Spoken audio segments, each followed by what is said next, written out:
Hey, let's get into this rather large Forgeworld box.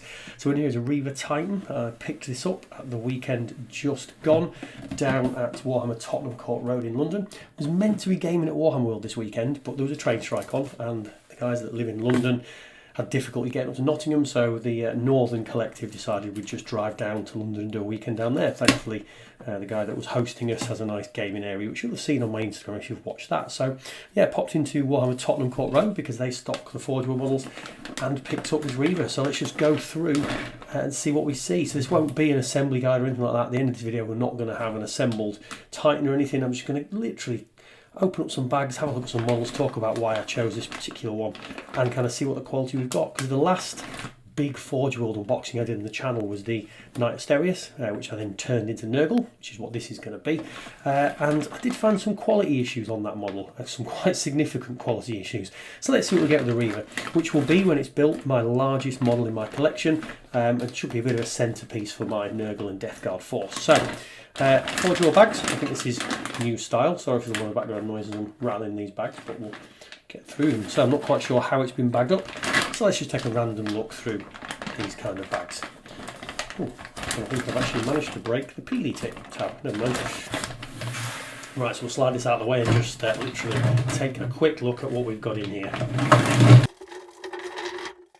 Now that's a really interesting piece. So I'm sure a lot of people watching the channel will have bought themselves a Knight or something like that, and I've done a lot of Nurgle Knights on this channel, and when you look, that is a footplate to the Titan, so significantly bigger than you're going to get on a Knight model. Yeah, that's quite an impressive piece.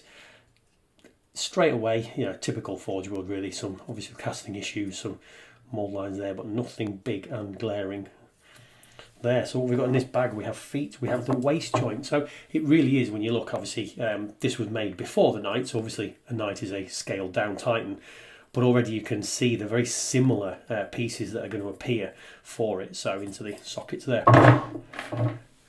Top carapace. Now I went for a Chaos one because obviously it is for a Chaos army, but there is an argument to say do the Imperial and convert them up. And obviously with my Nurgle army, if you've seen my Knight collection before, I often use Imperial Knight models, do a lot of conversion work, you know, sort of kit bash them, put some weird bits on it. But I just felt with this that the Chaos model is just that bit nicer, I think, than the Imperial one, more so because of the head than anything else. So we'll see that as we go. So again, some nice piece in there, some nice mold, looks fairly crisp and clean on the panels. Again, lots of flash marks and, you know, mould lines and things. I don't know how you can see it. The lighting's not that good where I'm doing this. So I'm going to try and get some extra light on there. But if you can see, there are quite a lot of flash lines on the edge of these panels. So we'll run through. This is the weapon mountings.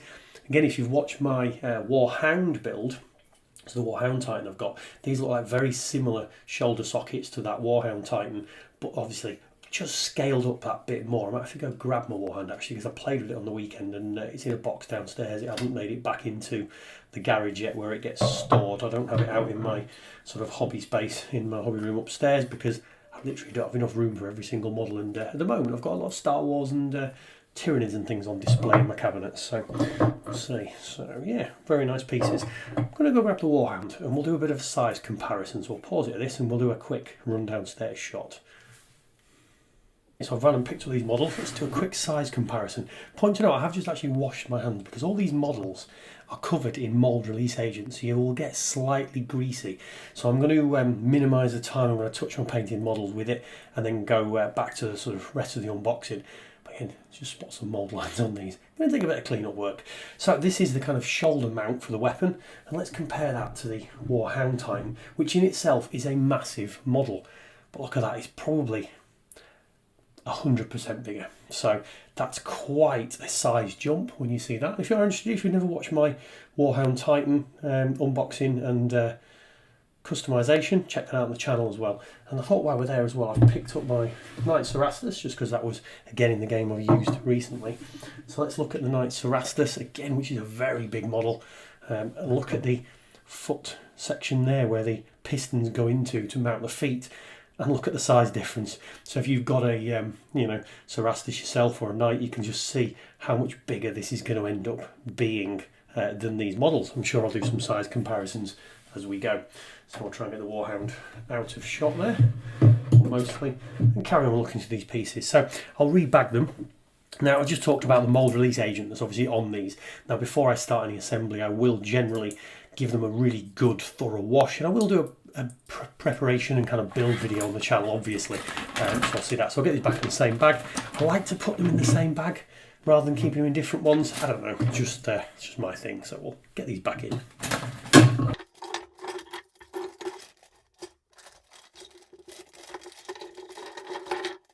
Okay, we're on to the second bag. It's like opening a very exciting Lego set. Now, this is what I think was the best bit about the Chaos versus the Imperial one, was the actual head. So there's, I think that's something obviously goes onto here. Very thin pieces yet. The mouthpiece there, yeah, definitely needs some cleaning up. So I won't actually be able to slot it together as yet.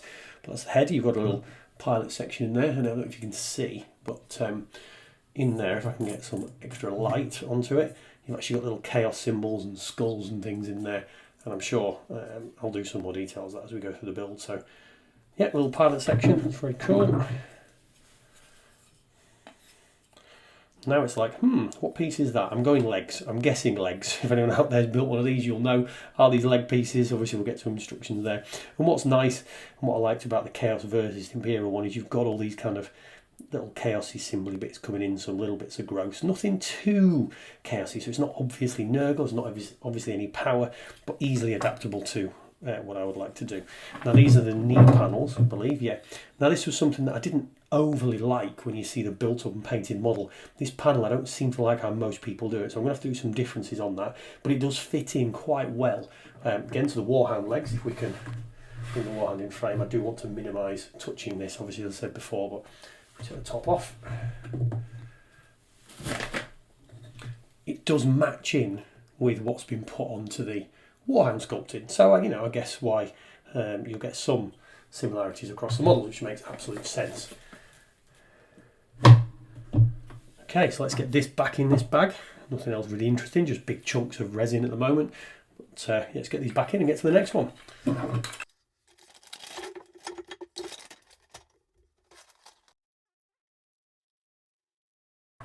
Okay, now this can be the bit that gets quite daunting when you are building a Titan. Similar pieces to when I built the Warhound. You look at all these pieces and go, oh, this is going to be fiendishly complicated. But again, I would say they're not generally. So again, if you've ever built a Knight, you get similar pieces like this onto the Knight feet, very much like you got on the Warhound feet, but just, again, scaled up. Cables and sort of things. Now pilots. Now, these are very nice. These are lovely little sculpts. You know, and will give some real character to the inside of your helmet, whatever you call it, cockpit, that's the word. But 99% sure I will not be using these in the cockpit, because I've never built the Reaver Titan before. I've built several Warhounds, a couple for myself, a couple for other people, and I've pretty much always glued everything shut, because I don't really want to faff around with it in game. I get for presentation pieces why a lot of people would do, just I choose not to. So you might never see them again, or I might use these into some sort of conversion for something completely different, so we'll see. Really nice cabling actually, and for the most part really nicely cast up. Again, quite a bit of flash, quite a bit of things we're going to have to do some corrections on, but that's just kind of what you have to expect with forgeworld in some ways. So lots of nice little pieces, nothing too exciting that I'm that's standing out. Obviously some vents and some grills here. Yep, very good. Let's get these back in the bag and look at the next one.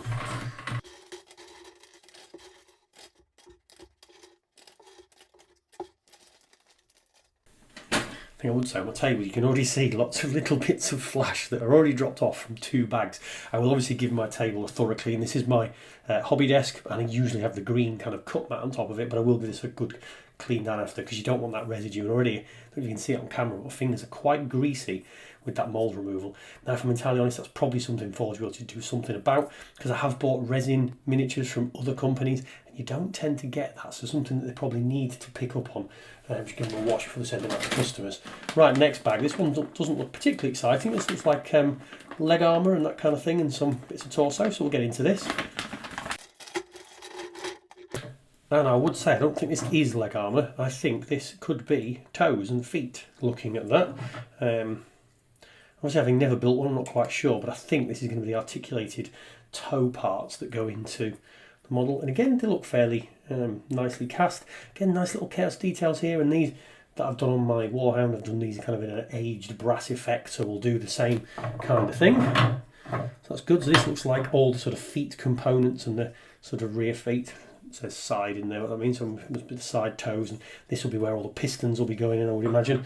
So it's nice. It's kind of like a foot bag. So we'll get that again packed in.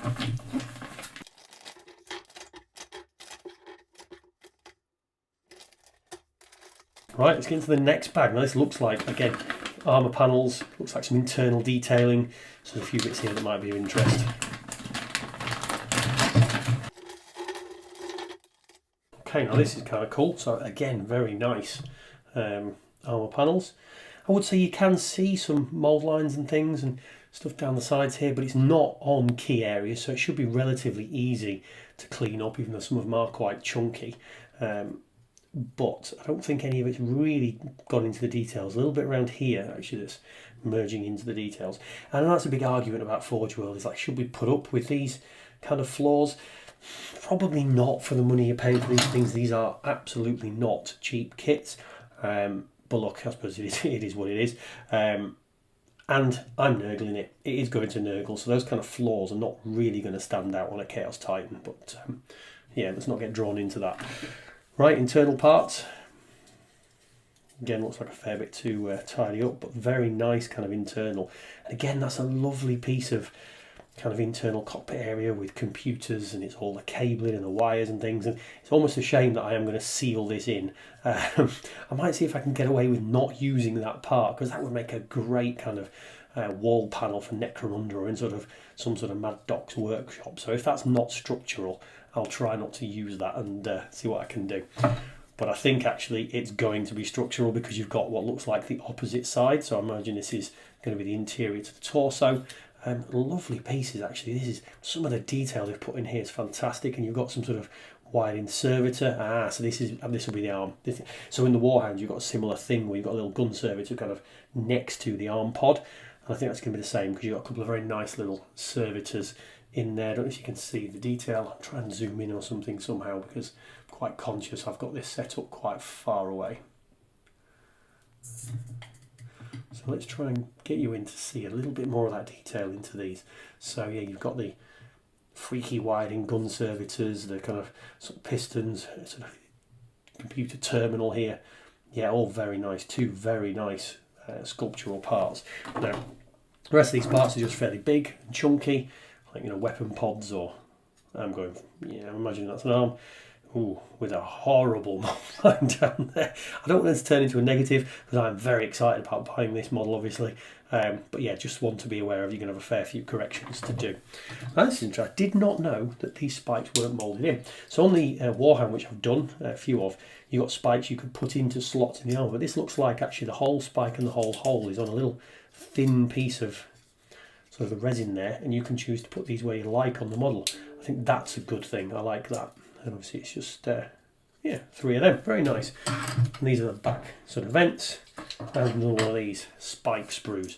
Really like these. Yeah, actually that's quite a nice thing that they're not in, you know, the same location. You're going to get to customise your model by putting these little spike strips where you fancy putting them. So excellent. Let's get this rebagged up and get into the next one.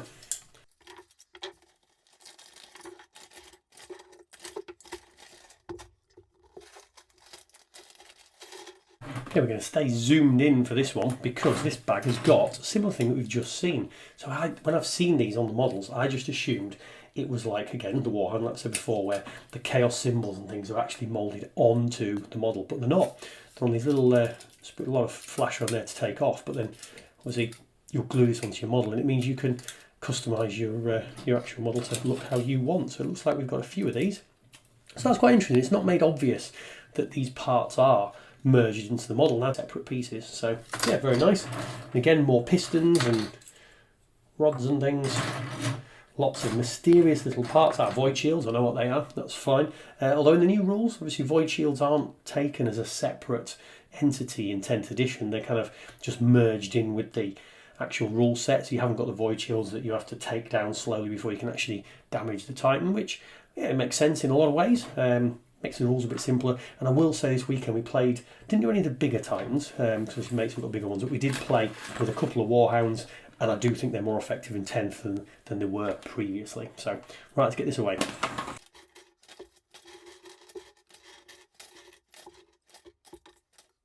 Right, we'll zoom back out of this next bag, because this has got some big chunky pieces in it.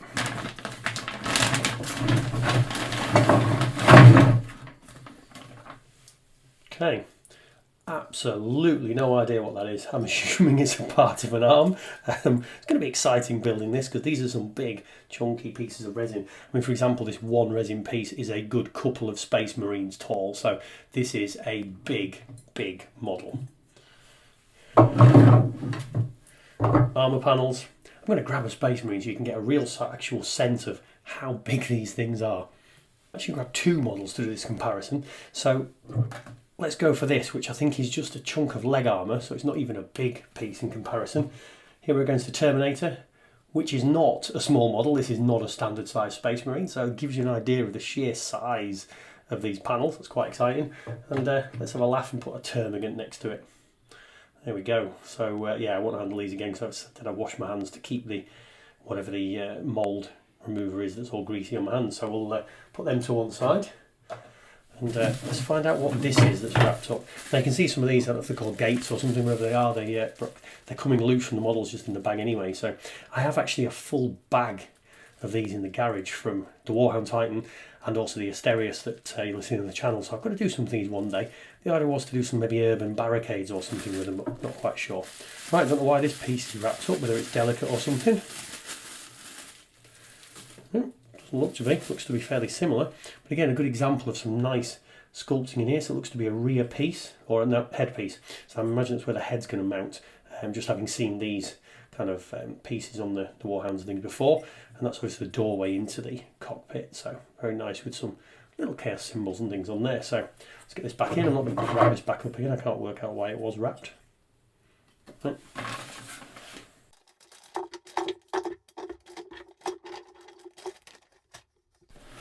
Right, and we'll do the last pieces just straight out of the large box here, because these look like to be the bigger pieces that are left of the model. So we have a shoulder section. Again, so that's not as scaled up as I was expecting, actually, having seen some of the bigger pieces before. So if I slide my Warhound in without really touching it, you can see the equivalent panel. It is a lot bigger, but when you saw how much bigger the weapon mount was in comparison, this is bigger, but not gigantic in comparison. But I suppose that's because the weapons on this fit underneath the arms rather than being slightly ahead of this section. So yeah, it's just some size pieces there. And again, the obligatory check of mould lines. See, now this is why I thought those extra pieces we got were actually all moulded in, because you have got some moulded in spikes. And a slight variance from the Warhound, because on the Warhound, I actually, where some of these spikes were, you put them in yourself, and I put kind of push jewelry things to make it more Nurgle in those holes. So that's not really going to be an option for me when I'm converting up this one, because these spikes are actually moulded in. So just one to think of. Put these to one side. It's going to be another shoulder piece, I imagine. Now, I'm not wrapping these back up, because straight after filming this, I am going to start the clean-up process, which I'll do as a separate video, and I'll probably do the Titan series as well as my Sunday series, because obviously the clean-up, you'll do an initial clean and then probably leave it for a long time to dry out. Then so it's not going to be a regular sort of Sunday thing, but I'll probably drop this video on literally this afternoon, evening, and run these videos as probably separate to my normal Sunday morning uploads. If you watch those, run it separate until we're at the point of maybe proper conversion or painting. So we'll see how it goes. So there might be 2 videos a week from the channel for a while. So that's a lovely top panel.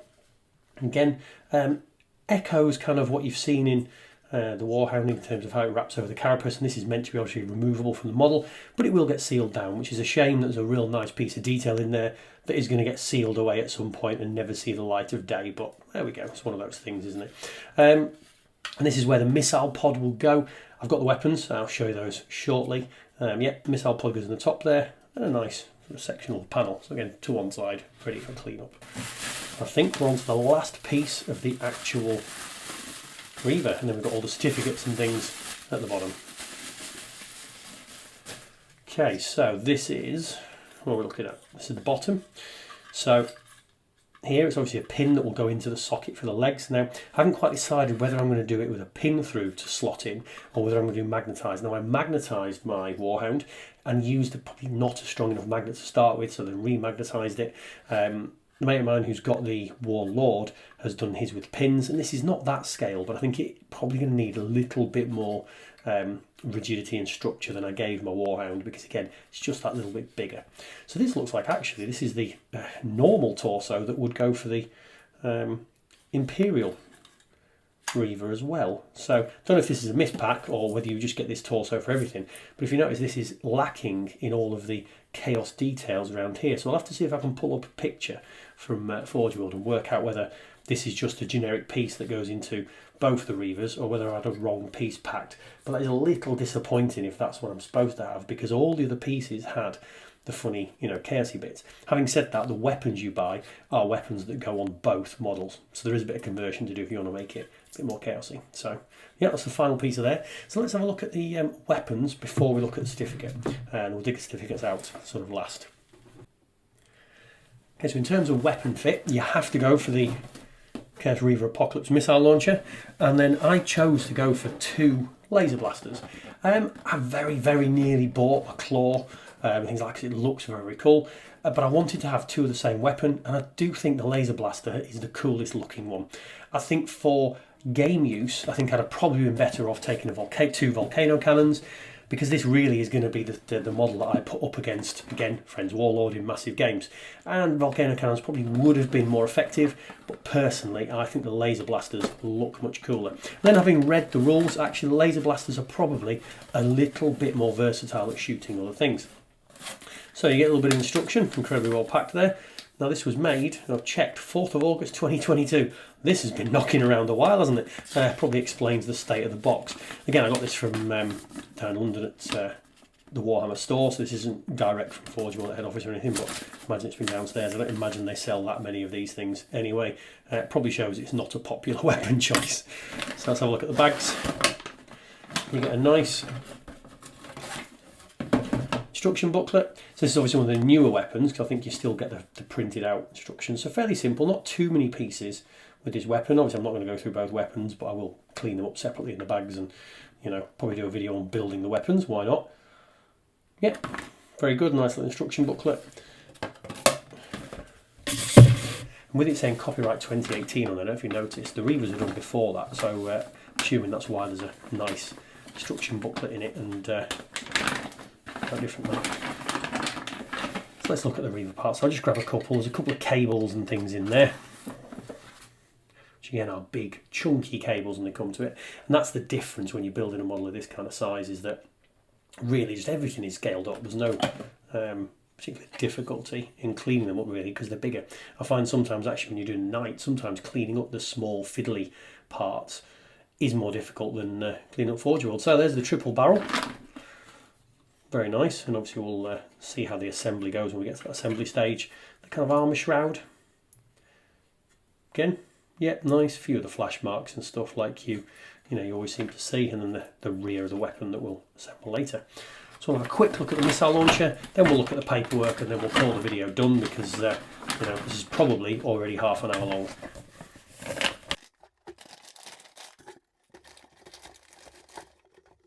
Okay, let's get into this missile launcher now. This box is battered as well. Some of that was how I was carrying it as we brought it home and chucked it in the boot of the car.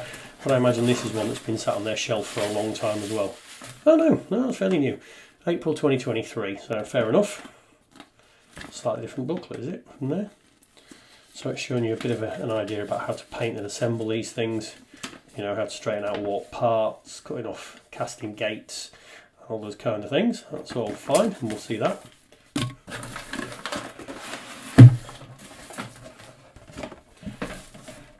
So this is obviously what was made first. So you've got old school printed out piece of A4 paper showing you how you assemble the missile racks. Well, it might be interesting actually to assemble it with a couple of missiles missing. Don't know if that's what you can do. So we'll, but again, we'll see. And we've got the bulk of the launcher thing there.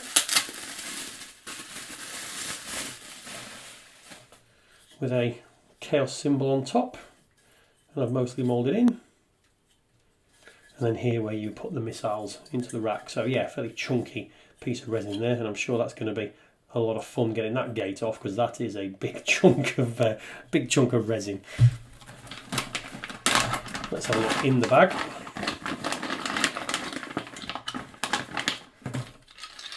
That's obviously the device that will make it slot into the top of the carapace, where we've seen that hole earlier on from the armour panel, and then the missile rack will go on top of there. So here's your missiles numbered there. So that says number 2. What have we got there? Yeah, number 3. So obviously that's the guide for how you stack the racks in the launch chamber. So it should actually be relatively easy if I want to take a missile out, to just clip her through the missile and then drill a hole in there. So I'll have to decide whether I want the missiles out or in, or a bit of a mix. So we'll see that as we go. I'm sure we can do that. So that is all the weapons. It's now time to get into the instructions and the certificate that's in here.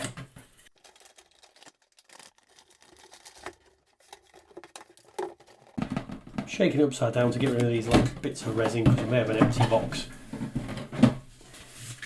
Okay, so let's see what we get in here.